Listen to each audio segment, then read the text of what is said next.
My husband abandoned me when I was about to give birth and chose to be with his mother. Now he's livid because I made another man fill his role. Last month, my wife called me in a frenzy telling me that her water broke and that she was going into labor. This was incredibly shocking to both of us because she was still early on in the pregnancy. The problem with this is that I was already on the road, about 30 minutes away tending to my mother, who had just called to tell me that she was in an accident. Not a significant one, but it still shook her up. I told my wife to call an ambulance because I would not be turning around to drive her to the hospital and witness her birth. She yelled, cursed, cried, and screamed at me through the phone while I tried to calm her by telling her to call my sister if she didn't want to call an ambulance since my sister only lives 20 to 25 minutes away. After this, she went silent and hung up and I didn't hear from her for about 1 hour and a half. I checked my phone for the first time since getting to my mother, and my sister sent me a video of my wife actively giving birth while holding her male friend's hand the way women squeeze their husband's hands for comfort during labor. My sister immediately followed up the video with a text that said, "When are you going to get here?" I ignored this text and asked her if she's the one who drove my wife to the hospital and she responded no. I asked her who did and she informed me that it was my wife's male friend, who lives only 10 minutes away, who drove her and was getting his hand squeezed by my wife. I ended up just asking my sister for the full story while I drove my mother back to her home since everything was sorted with the accident. Long story short, instead of calling my sister or an ambulance, my wife called her male friend that I've always unliked but never informed my wife. I told my sister to get on FaceTime with me, but not to make it obvious to anyone else in the delivery room, and I would stay silent on the other end. During the call, I saw my wife's friend rubbing her back, wiping her tears, comforting her when she screamed and cried, etc. I couldn't bear the sight and I ended the FaceTime and told my sister to inform my wife that I would be at the hospital the next day after work whenever she got out of labor. My sister called almost 2 hours later to tell me she left the hospital and that my wife would be staying the night. The next day around 3 to 4 p.m. when I went over to the hospital to see my wife and newborn son, she was not trying to hide her anger and saltiness from anyone in the room.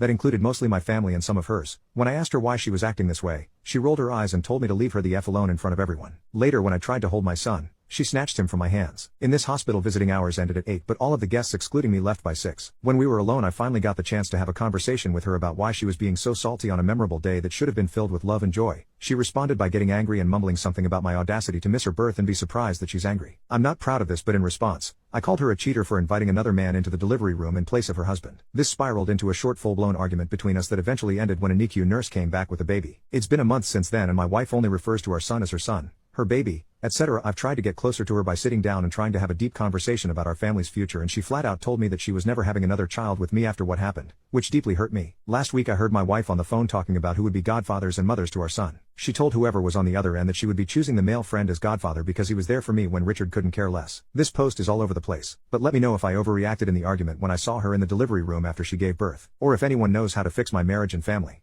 Update: 4 days later. I'm the wife from that post. A friend found it and sent it to me anyway. I decided to make an account to respond, clear some things up and tell my side of the story as briefly as I could. Yes, I did call my husband to tell him that my water broke and he did tell me that he wouldn't make it and to call an ambulance or his sister, who has called me a slur to my face before, so I don't know why he thought this would be a good idea lol. I did not call his sister because we don't get along and I have a friend that lives closer to us. He ends up driving me to the hospital and his sister pulls into the lot almost right after us. Don't know how she knew I was going. So now I'm in pain, scared, upset at my husband, and have someone I don't like with me during my most vulnerable moments. I was holding my male friend's hand because, why wouldn't I be? Now, it was very obvious that sister-in-law was recording me in some way because she was basically isolating herself from everyone else in the room with her phone to her chest and pointing at me. I didn't think that she was on FaceTime with anyone, I just thought she was filming me, which is equally as weird. I'm not sure why I brushed it off or didn't ask about it when I was more stable. My husband did in fact show up the next day around 4 p.m. and tried to act like nothing happened, and I was very moody and rude to him, which was probably very immature of me. This later broke out into an argument after everyone left where he called me a cheater and I also said some very nasty things. I have been isolating me and my son away from him as much as I can and trying to be less dependent on him in some aspects. The reason for this is because I feel that I can't trust him to keep my son safe or change his diaper or pour my breast milk into a bottle and feed him, or burp him,